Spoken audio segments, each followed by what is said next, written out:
Welcome to a Sunday night scope and book review. Betsy Beans. I'm going to see if anybody hops in on Sunday night or not. Hey there. Yes. So I won't be by myself tonight. Let me flip this around.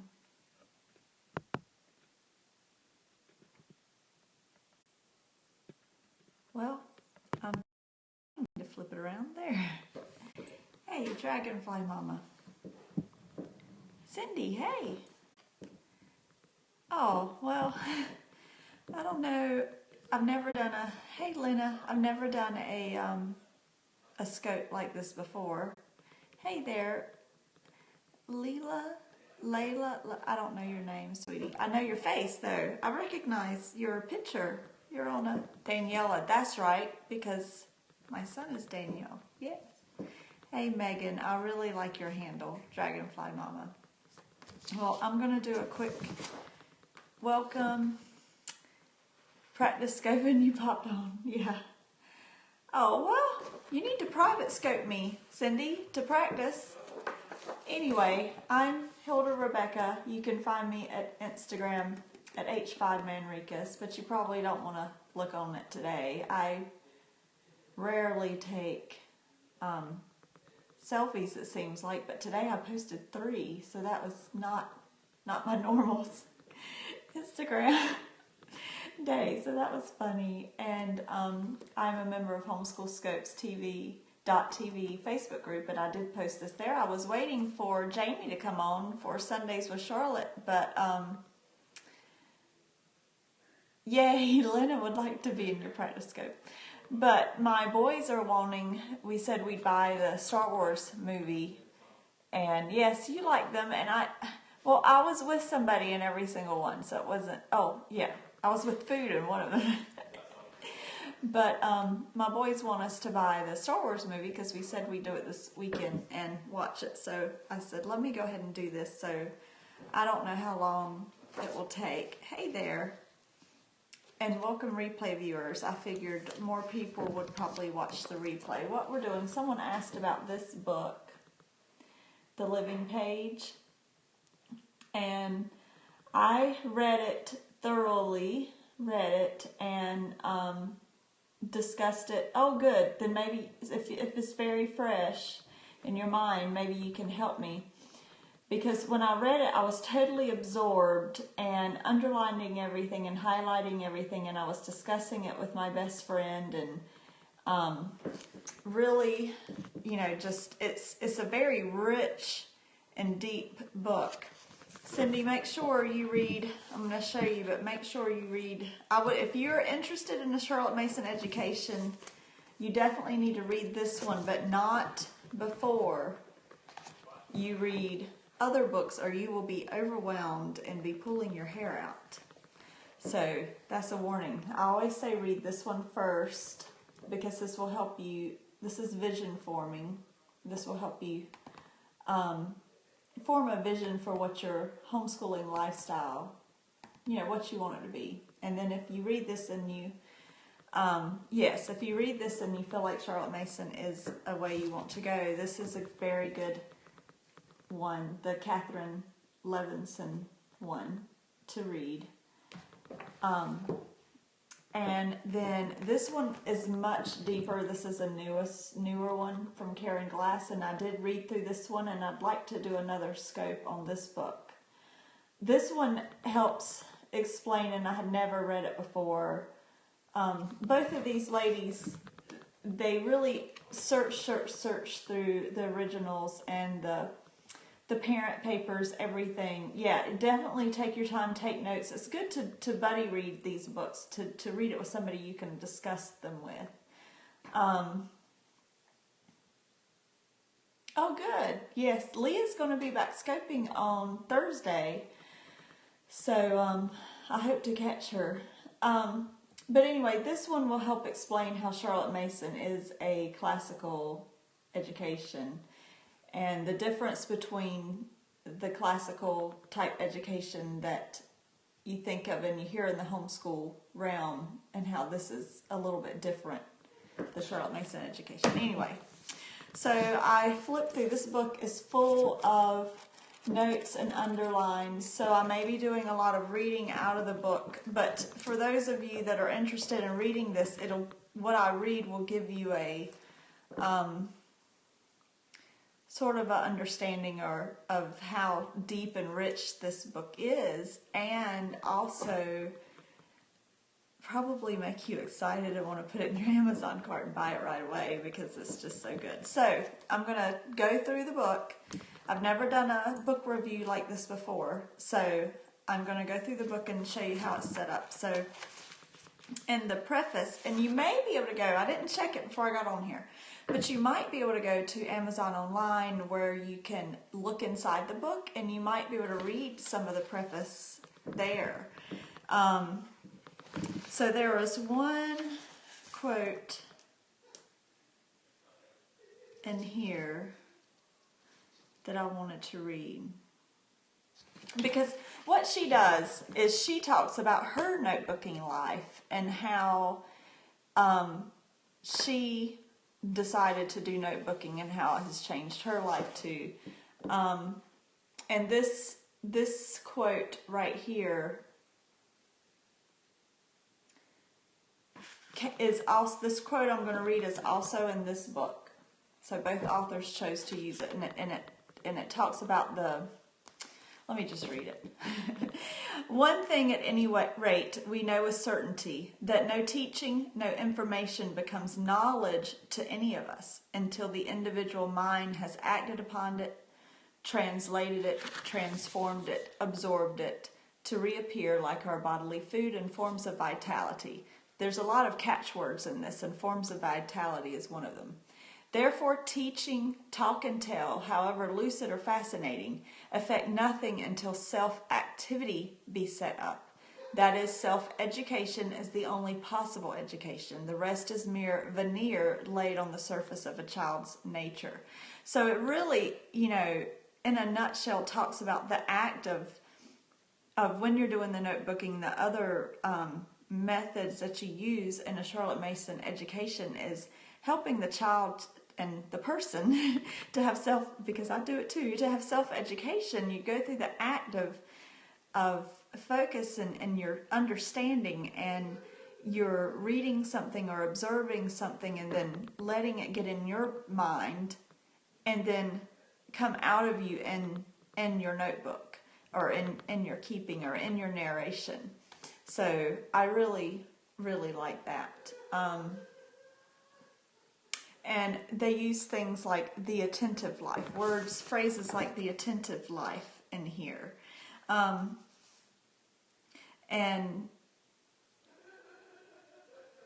how to, slow down, smell the roses, and really, hey, Nat, yes, are you in Maine? Are you the one in Maine? So then, that was just in the preface. So now you have The Art of the Keeper is the first chapter. And what that does is she gives you a brief overview of the history of notebooking or note keeping or keeping.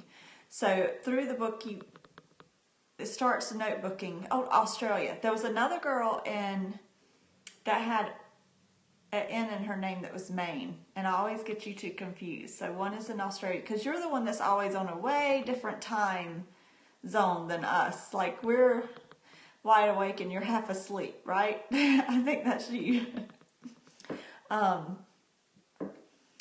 Let's see. What did I...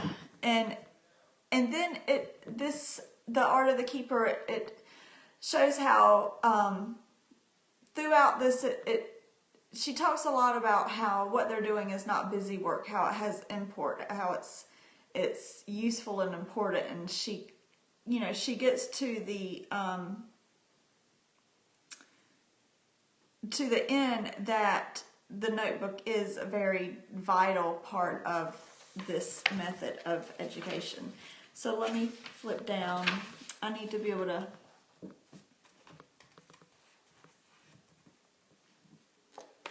Let me just read this next quote so we can see where we're going with this. I've just got a couple out of each section so you can get a gist of what you're going to be delving in when you read this book.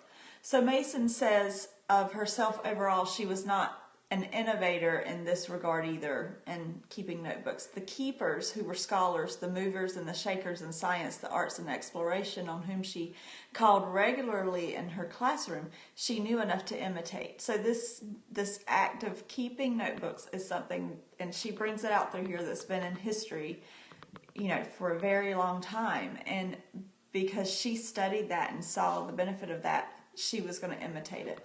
To that extent, Mason comes to the art of keeping notebooks naturally, not in a vacuum, but within the rich context of the Western notion of liberal arts, which fairly demands some of these academic disciplines. So that's just showing you that it's not her idea. I like this quote. This is just a little extra tidbit, and I wrote in my notes to not get off on a rabbit trail after I read this. But I really like this. There has been a tendency to see only the crinoline and lace, tea and poetry of Mason's days, and so to miss some of the import of her scholarship in the seriousness of her proposals. In the Charlotte Mason world, you hear smooth and easy days and, relaxing and taking time. This is, a lot of these quotes are straight from this book. I purposely did not try to notate all the quotes in my note because they're notated here. Either they're her quotes or quotes that she's got from other people, but all of them are notated in the back of this book because it would make the scope really, really long and my studying really long if I was going to take those notes. Okay, so that was her quote right there. That was from Laurie herself. And you hear smooth and easy days in the Charlotte Mason world, but it really is a extremely rich and disciplined education. Anyway, I just thought the crinoline and lace and tea parties are definitely wonderful, but what we're doing in our tea parties are very, very important.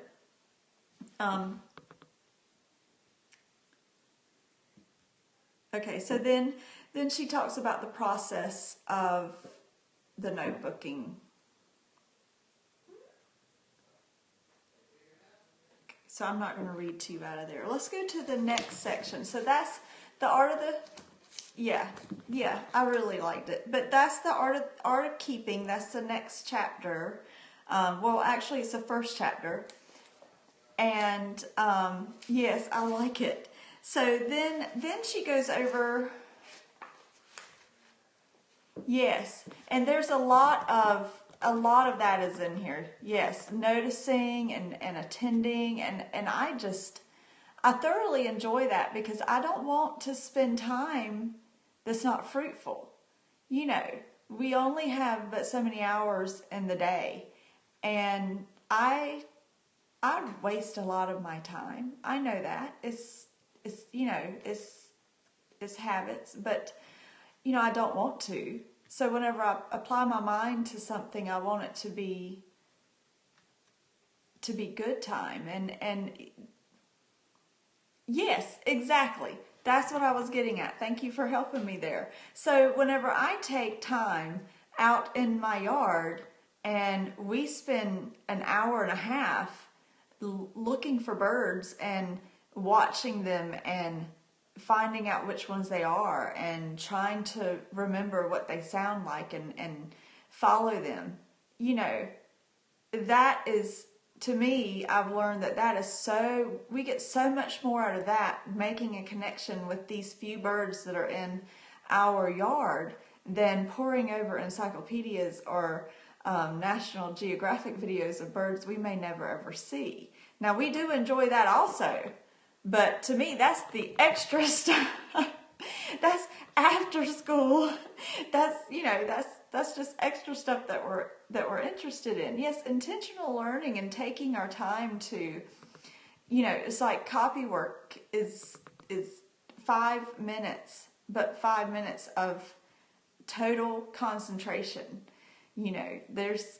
Anyway, getting on a rabbit trail. So the gallery of forms, what she does in this chapter, my purpose is, I'm going to keep on saying it, my purpose is just to give an overview of how this book is set up so that you can see if this is something you want to read and when you need to read it in your study. Okay, so she goes over the gallery of forms, and that basically means what type of notebooks. So she goes over nature notebooks and nature notebook lists, scrapbook collections, science notebooks, calendars of first, copybooks, motto books, fortitude journal. A lot of these I'd never heard of. I'd been, living the Charlotte Mason lifestyle, and I'd read them, but to have them all put together and here and explained so well was an amazing gift to me. It was just an amazing gift, the work that was put behind here, because it's like she pulled out every little nugget of anywhere that was ever written, anything about any notebooking or keeping in a Charlotte Mason, anything she ever wrote was put in this book, which is just amazing to me. So I had never heard of the Fortitude Journal, and I just absolutely love it. And the Inquire Within. Yes, about that. I ate that part up too. This, my friend and I like to have a lot of notebooks going, and I haven't, after reading this, after the living page, after reading this, I've really been very thoughtful about what notebooks I want to start. So I have some that are starting, and I want to be very particular about what I choose because,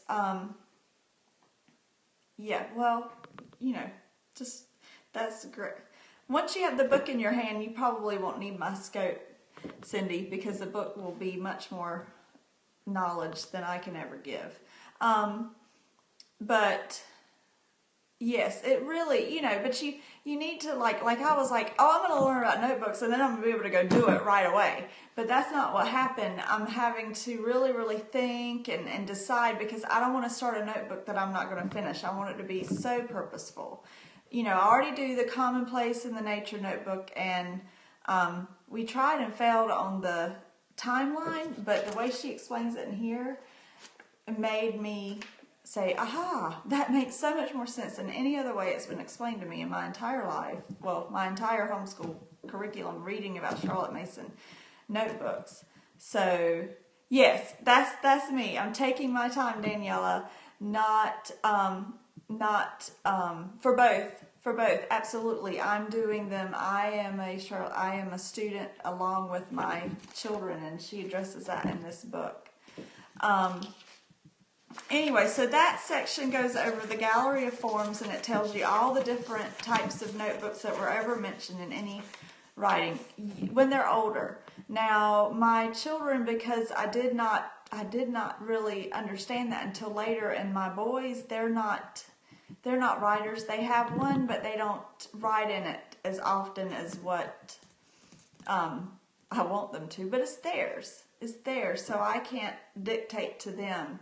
I just remind them, remember your commonplace book. If you come across something that sticks to you and you're going to want to remember it, write it down. So my 19-year-old does it a little bit, but he has... That's a great start. That's a great start for nature journal and copy workbooks. That's all. No, my grandson, who's 7, has one more. He has a picture narration book and the nature journal and his copybook. So that's all that he has right now, and he's 7.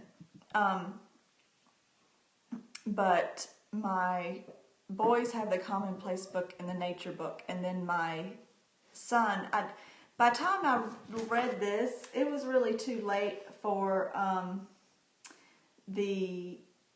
my next to the baby, because he's graduating. But my coming up, Pooh is good too, Winnie the Pooh. My coming up 9th grader, my youngest child, that's my plan, is to really work along with him to build our century books and get him started. So he has the last 4 years, and if he decides to keep on with it after he graduates, that's fine. A Blank Book of Centuries. This book really explains how to do the Book of Centuries. It is mind-blowing about the Book of Centuries. So don't write anything in your Book of Centuries until you read this, about that. Okay, Daniela, promise me you'll be glad. He has Commonplace Nature Notebook and the Book of Centuries. And he also has a journal that he does his written narrations in. So that's, they're all very, important and very focused, and, he doesn't do anything that's this busy work or extra. For year 0, they do talk about a word book in here for years that would work for year 0. So she was asking about my upcoming 9th grader. So he will be in year 8 next year. Yeah. Oh yeah, take your time. So the next section is called The Grand Invitation. And I just have one quote to read to you out of this one. It says, "Though we have covered a lot of ground here, there are still many questions." She's talking about so far in this book. "We are left somewhat adrift. Which book should we use and when? Who will tell us what to do? When does one practice stop and another begin?" And those are the same questions you've been asking me. So that's what's covered in this chapter. She explains in detail what Charlotte Mason's writing says about when to start what books, there's one that was in the Gallery of Forms called the Fortitude Journal that is just, it is so cool. It's about, it's like for the coming of age child, whenever they're starting to look within and, really, it's for older students for reflection on their own souls, characters, and growth. So like, just a moral compass book of their own, a journal to just write things down and see what they need, what they see they need to focus on and work on in their character building themselves. This isn't Mama doing character lessons and saying, okay, you've been crazy this week, so we're going to do a character lesson on not being crazy. It is the older student themselves looking between themselves and God to say, after the day that I've had, I think maybe we all need to work on one on our own. So yes, I'm very glad I picked up this book to review today. So that's what the Grand Invitation section does, is talk about that. So the next section is setting up self-activity. And let's see, trying to find the right level of support and encouragement for each individual child's best discovery. Everybody's notebook is going to be different, and growth. So this one will help guide you to that point, to where you can use the art of keeping, that's what we call it, the art of keeping, to find the right level of support and encouragement for each individual child's best discovery and growth. So every child will not use a fortitude journal, and it will help. It won't work for every child. Every child, won't want one or won't need one. But anyway, I like this part right here. We are awakeners. We are awakeners. We're not teachers. We're awakeners for our children. We may need to pause a while over that fine art of standing aside. She talks about that a lot. We may need to review Mason's unhurried rhythms to adjust our pace before considering the practical outworkings I have attempted to gather and lay out in this chapter. So this book she really does a good job of, it's not just telling us how to do notebooks. It's like getting to the reason behind it, the how behind it, and even looking at how we, move and breathe through our days to accomplish this part of, the children's education. So this was one more thing in this book that I really liked. Inspirers, not role models. Yep. It says, a rough sketch of a painting from memory is a narration, and though not particularly attractive in itself, indicative of great mental effort, whereas a copy of the whole painting might be the product for the sake of the product, making it a different activity altogether. So when you're doing the notebooks, it's not to have this product that you're done with. It's to have the process of, you know, putting it down, the process of observing it and thinking it through and writing it down. So we learn through the process. We do have a product that's cherished in the end, but that's not the purpose. The purpose isn't to have this beautiful nature journal when we're done. The purpose is the process of drawing that bird and all the colors so we can make a connection and remember, and you know, it's part of in the connections that we make. I really like that part. Yeah. And this one went in my commonplace book. The object of these lessons is that the pupil should learn how to appreciate rather than how to produce. You know, I really like that. I've been very convicted over that as a former teacher of little ones, preschool teacher, and all those little paper things that they made, which were adorable, but, you know, what did they... Fine motor skills they learned, yes, but maybe nothing more.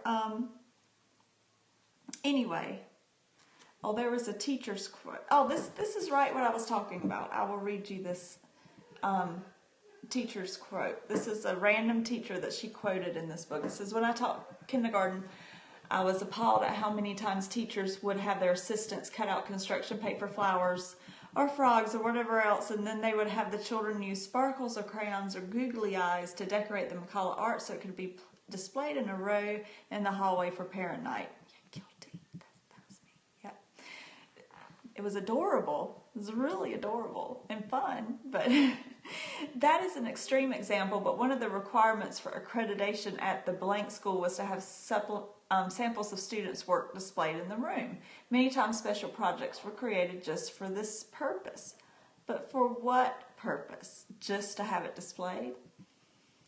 So this is what this teacher was saying. But I found also that many parents want to see cute products and worksheets come home in the weekly folders because that's the only way they think they can know their child has been doing something in school. That's the point.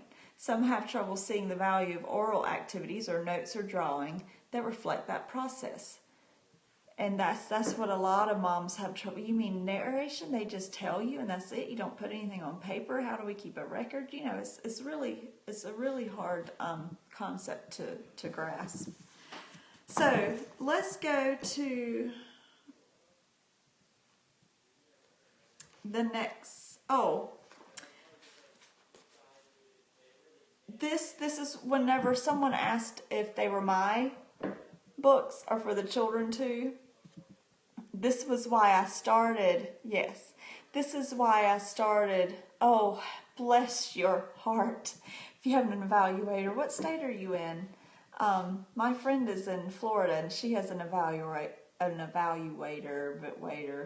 Pennsylvania. I don't know anything about that. Gretchen Cooley is in our group and she's in Pennsylvania. She might have some ideas. I don't know if she does Charlotte Mason though.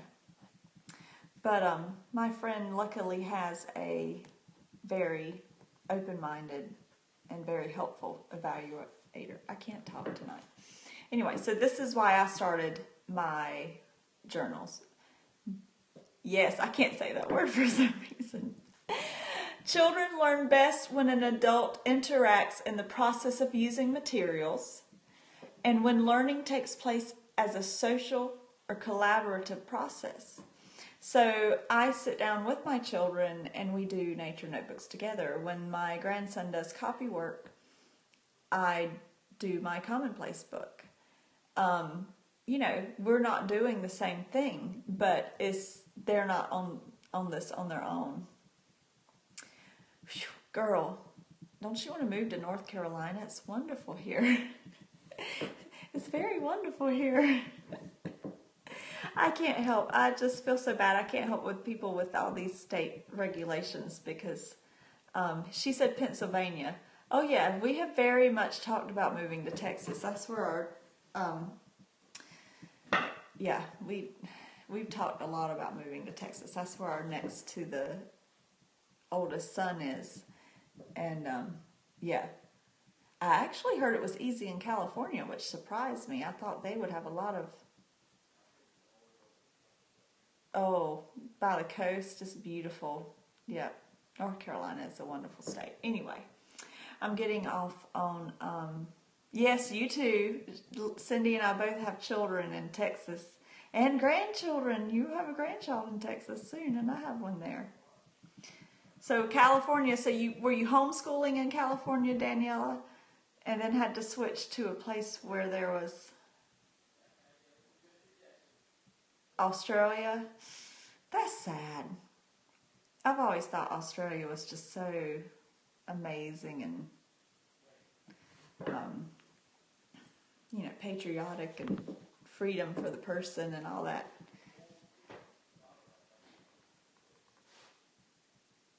Yeah, that's sad.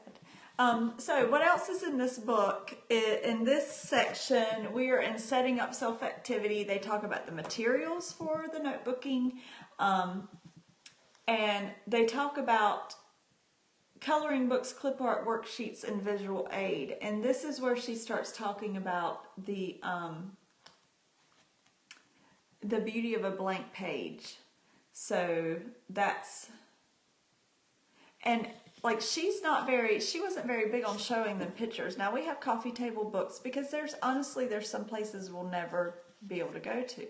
But always read the book first. Like read the book first or the retelling or whatever, so they can form a picture in their mind of what is being read and the idea that's coming across in the setting, and they can picture in their mind first. And then if they want to see pictures, it says, there's apt to be in their minds a great gulf between the diagram and the fact that it illustrates. And she says, but without labor, there is no profit, and probably the pictures which remain with us are those which first conceived through the medium of words. Yes, and I have a tendency to do that as well, because to me, this is one of the hardest concepts of Charlotte Mason that I have, because I really understand what she's saying, that, to only limit to paraphrase CM books. She quotes, I don't know exactly what you're asking, but she quotes much more than Charlotte Mason in this book. She, especially when she was going through the history of notebooking, but she does, when she researched, she did look at every bit of writings that were from the Charlotte Mason, either the parent articles or her original writings, or wherever there was Charlotte Mason articles. She did pull from that for this book, but there are quotes from many, many more people than Charlotte Mason in here. So I don't know if that answers your question. But going back to the illustrations, we started trying to read The Little Duke, and it's like every third word was just, I could just tell my grandson, who had not been exposed to some of the things that, my children, with what we did in history and all this kind of stuff, like he didn't know what a trencher was, he didn't know what a hearth was, he didn't know what a horn cup, or all these things. And I found myself printing off little pictures to try to show him, because the book didn't really paint a picture of what it was. It just said horn book or horn cup or chalice. It just said these words. It wasn't like, I think with the geography ones, or something that's a book that's really descriptive and describing a scene or describing a person and what they're wearing, or like a good book like the Burgess Bird book, how it describes what the birds look like. So I would read that to them first and say, I want you to close your eyes and think about what this little bird looks like, because I'm about to read what Peter says that this bird looks like. But then I would show them the picture from the original illustrations from the book and say, now let's see if Peter got it right. Did he describe this bird correctly? You know, so that was my sort of way to get both in.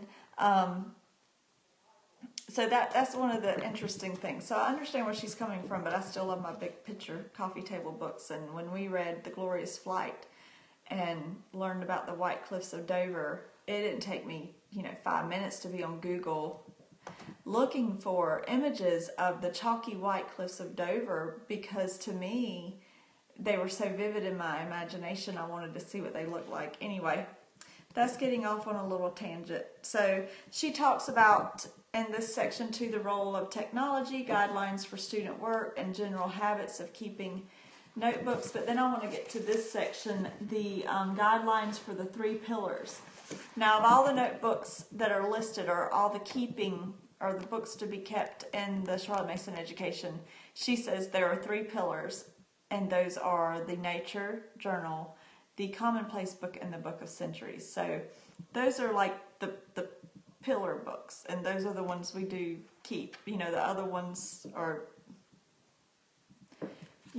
they're extra, they're still worthy, but those are the 3, I guess the 3 must-haves. So if you're only doing those 3, then I guess you're doing an amazing book. And then how to start, when to use a notebook, and then she goes in, and this is something that I haven't done, even though haven't really studied, because we've been following like Ambleside online, but I guess Charlotte Mason had it set up like different forms of years and what they do. So she goes through the different forms and when they would be doing what notebooks possibly, anyway.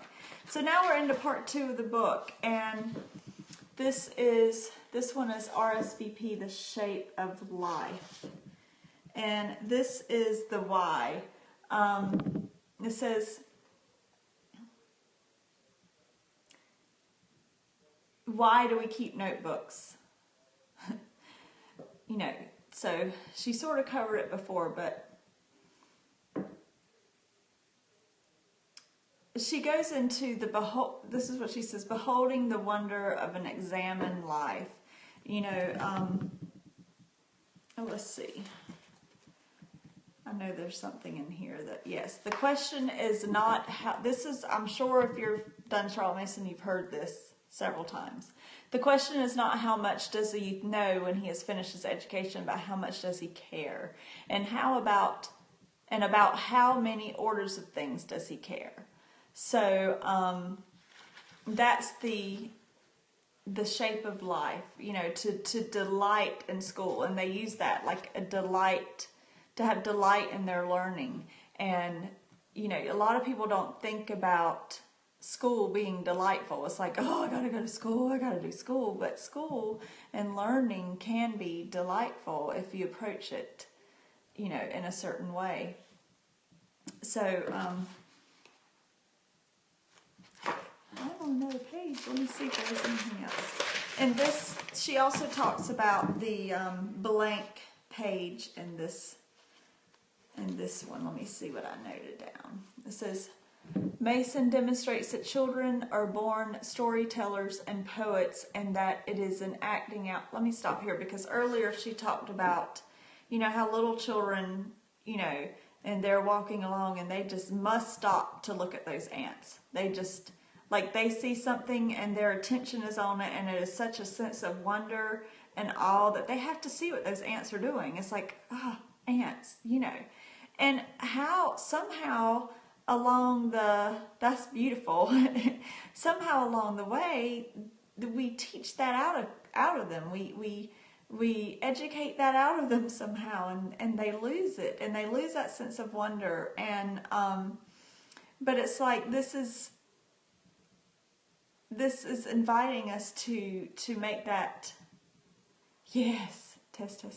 This is inviting us to make that a part of their education, the wonder. And so Mason demonstrates that children, no inherent learning value. Mason demonstrates that children are born storytellers and poets, and that it is acting on living ideas with their own minds that children grow. I really believe that. The blank page countenances this relationship to the material and respects personhood, mind, and creativity. It's almost like when we give them a sheet of, my grandson would ask, because he's, in my art scope, I talked about his, yes, I know, I was the Energizer Bunny for years, just running around like bat crazy. So, I definitely learned how to slow down. But my grandson has a little bit of the artist in him, and the my work isn't good enough, and it's I can't do this. So he has that self-critique of a true artist. That's very difficult, but he's taken leaps and bounds. But when he was in kindergarten, I would let him color a coloring sheet with the bird. Like a chicken with its head cut off. Yep, that's been me. Oh, my poor children, they're like, Mom.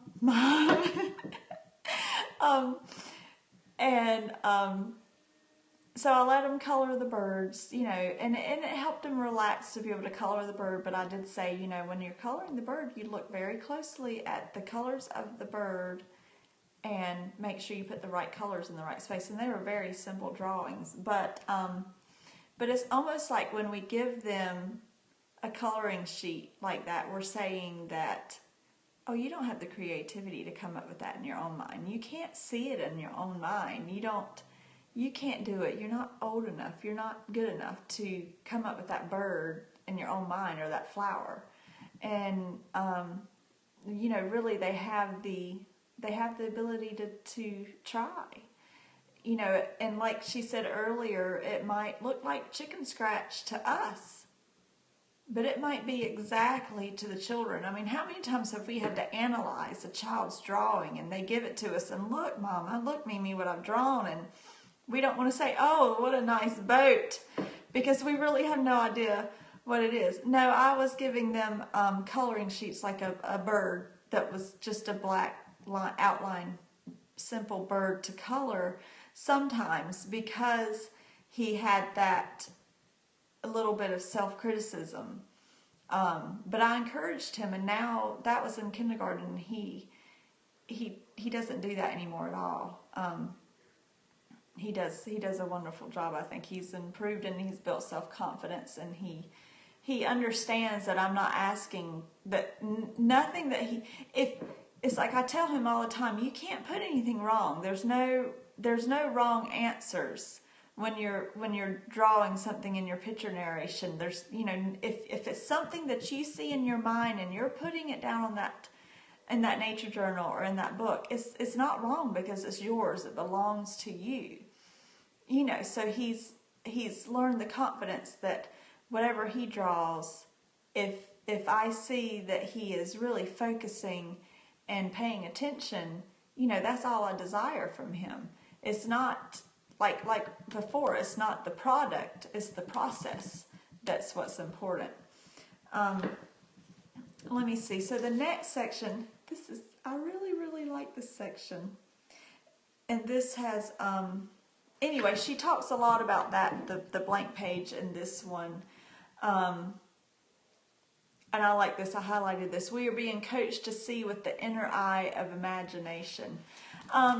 Picture narration, whenever they're younger and you're requiring narrations from them, just to almost to break up the monotony some, or to help them with other skills too, instead of an oral narration, we'll do a picture narration, and all that is we'll draw out what happened in the story. Hold on, and I'll show you his. Hold on. Now what I did with his was, and some people do a comic strip to tell the stories. We've done that a couple times. But we decided that his picture narration book, like this is a comic strip one that he did out of Viking Adventure, when the boy was having to train to learn how to fight. So he's using the bow and arrow and the sword and the shield, and he had to run fast and he had to jump from the roof. So we decided, because we're building up to when we found out in here that she encouraged to do the Book of Centuries in ink, so that if that doesn't put pressure on you to pay attention and think about what you're going to draw, I don't know. Oh yeah, my drawing has improved. Yes, you read the selection first. So instead of an oral narration, it's a drawn narration of what you read. We like to do Aesop's Fables a lot. They're fun. Aesop's Fables are really fun to do narration. So instead of an oral narration, we draw it. And so using ink, it's like we have to think about what we're going to draw first because there's no erasing. So this is, it really puts it on you to think about what you're going to draw and to own what you're drawing. So let me see. I'm going to see if I can find mine. Because I did this. Yeah, this is mine that I did with him. The comic strip. Hey! So that's the comic strip we did. And let's see, what do we do next? So I do these along with him. Now he decided to do a coloring on that one.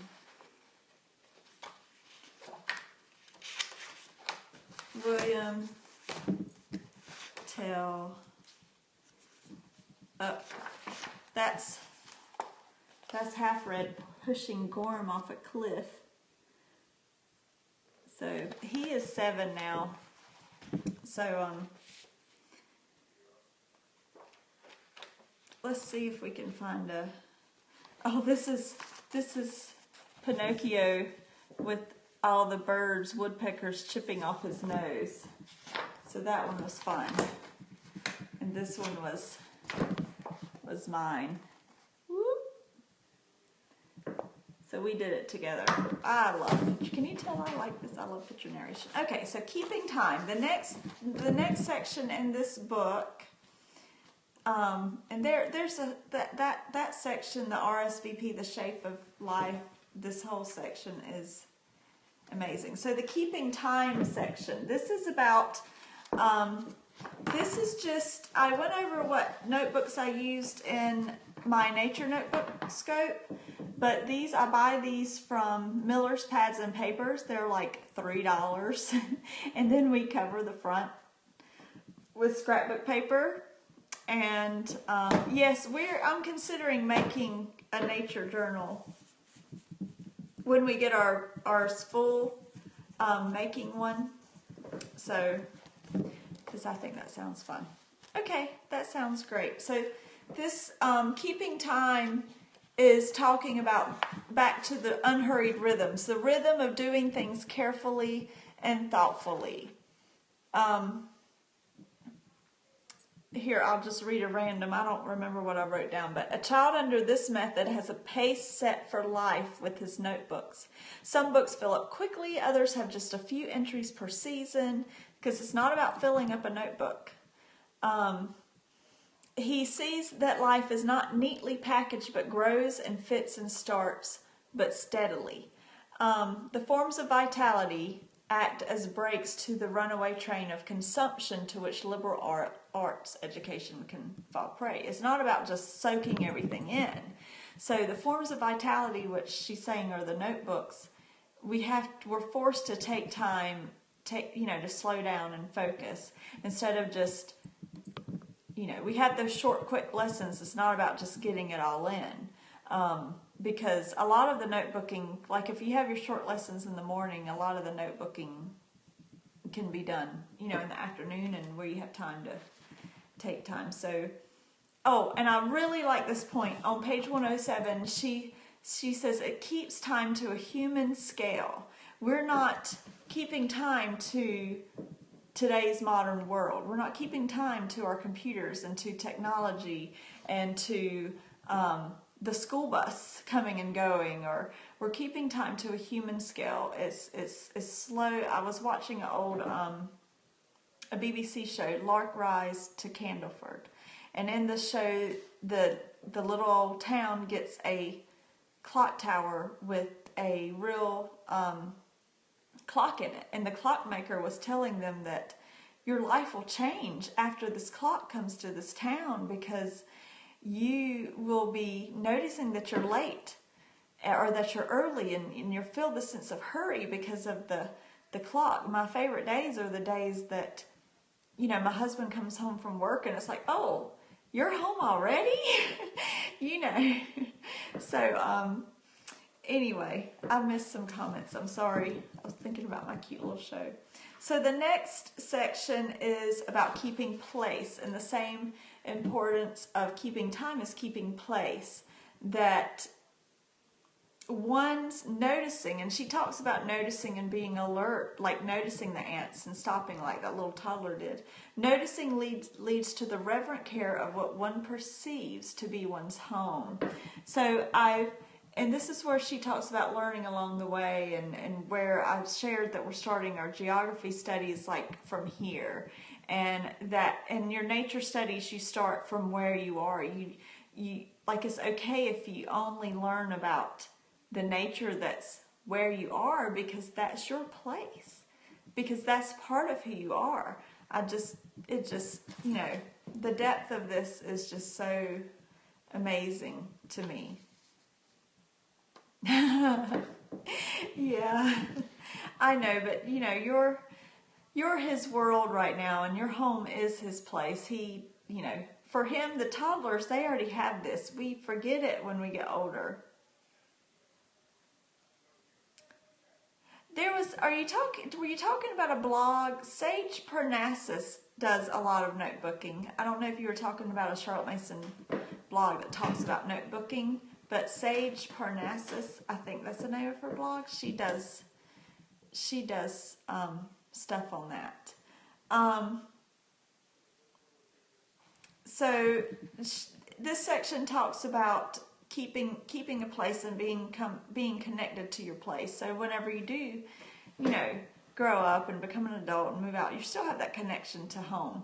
Then the next section is Parnassus. I said it wrong.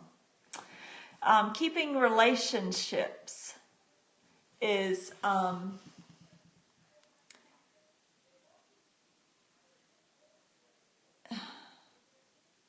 I like this quote. If the trinity of the Mason classroom is the rich curriculum plus the habit of narration and the teacher's fine art of standing aside, the notebooks are the liturgy that invokes the formation and frames the students encounter with glory. So it's like, if the trinity of the Mason school is the curriculum and habits and the teacher standing aside, the living page, then the student's notebook are what, you know, connects it all together and shows that the students are, you know, making the connections and they can see themselves. So the list of great books, rather, we are looking to be changed, rather than we're looking to become more human, to be connected to ideas. So she talks about the importance of relationship with humans, and, you know, like how there's danger in this world of, you know, becoming disconnected. And that's a very modern thing, you know, it says, Mason is always sowing for relationship. Oh yeah. If there is a so that to her pedagogy, I don't remember how to say it. I had to ask dictionary.com. It is not for the perfect SAT or the shining career or even the heroic deed, but always relationship and care of the other. Being human always points and is directed to something or someone other than oneself. Be it a meaning to fulfill or another human being to encounter. So being human is part of, you know, affecting others and serving others. So this part was just really beautiful. And then she goes into keeping glory, and she gets very deep here.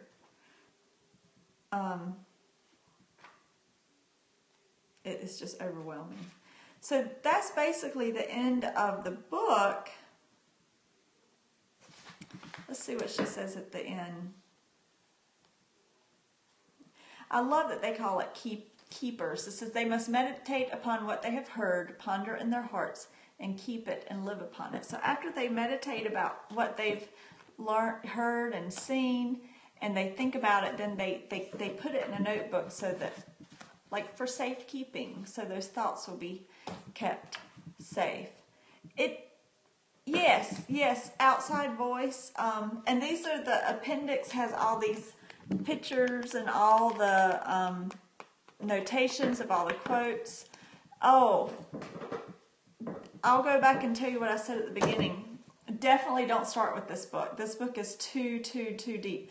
I read this extremely slow, and I had someone to discuss, like every few pages we would discuss. And even looking over it today, it's one that you visit and revisit and revisit. Do not read this book first if you are thinking about Charlotte Mason education, but don't skip it, but just don't read it first.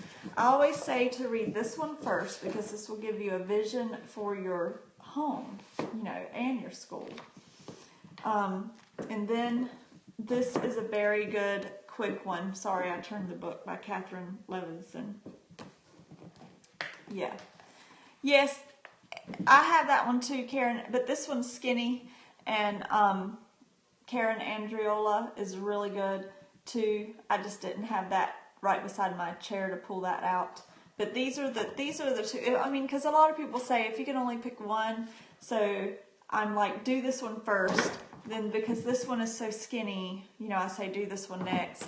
And then, all the other ones would be helpful. But this one is extremely deep, and it goes through, it really takes apart and picks apart the philosophy of a Charlotte Mason education, and shows where she got her philosophy from, that it wasn't pulled out of a hat or made up out of her own head, that she studied teaching throughout history and classical teaching, and she and your kids are older, like 12 and 8. Yeah, I would start reading these two really fast. You're not going to rent the movie? Okay. Notebook page for Deborah Reed notebooking. I don't know. No, I haven't done that yet, and I don't use it. I'm not an Ambleside purist, but I think it's just absolutely amazing. It has helped me.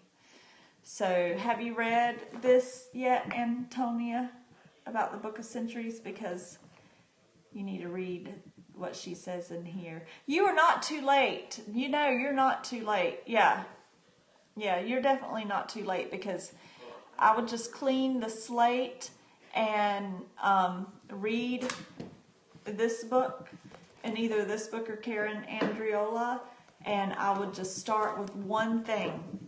Just pick one thing to start with. Have your morning time, your Bible or devotion, if that's how you want to start the day, and a bit of poetry. Yeah, just start with, and a very, very good read aloud. Just start with that, and then pick one thing. Like maybe pick nature study.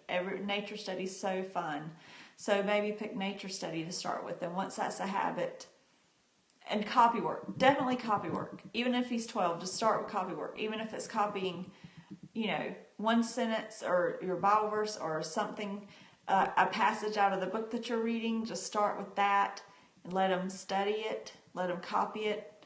When he's done copying it and copies it well, hold on, I'll answer that in a second. Then let him do that for dictation, and that can be his dictation, his spelling. This book explains the timeline like I've read no other way at all. Sunlight has some wonderful books. Okay, so we do use a math curriculum. We use teaching textbooks when they're older. So somebody asked that. This book told me a lot about math and a different way to approach math when they're younger. So I might do some of that with my grandchildren. But And then Ambleside years, right now my senior is doing a mixture, because this is his 5th year, so he's just picking out a lot out of 10, 11, and 12 that he wanted to do. Like, I let him look at the Ambleside list and, you know, what didn't we get to, so it's sort of a mixture. And my 8th grader is doing year 7, but because we were in a science co-op, we didn't get to the year 7 science. And we're going to do that next year because it looked amazing and I got all the books and I'm very excited about it, but we're not going to do co-op next year. They were taking environmental science in co-op, so he already has a, and that ties in with nature study. It was a little textbooky, but he got to work along and do that collaborative learning, you know, with friends. And he gets a high school credit. He earned a high school credit in environmental science this year. Do that, even though he's in 8th grade. And then I'm doing year 2 with my grandchildren. So that answers what years we're doing. And it's the we might stretch it out and do year 2 again next year. I don't know. So no, Ambleside Online years. I don't use Sunlight. I do really, Ambleside Online. I really like Sunlight's book list. And I saw Jamie, when I first started homeschooling, I'm going to view this, see who this is. I don't know who you are. This is a homeschool mom scope, so I don't know who you are if you're interested in that. I did not know what to do, and I did look at Sunlight, but I liked AO more because it was free. Yes. Okay. Yes, I'm gonna probably sign off here. I would start with this one. This is a very quick read. You will devour this book.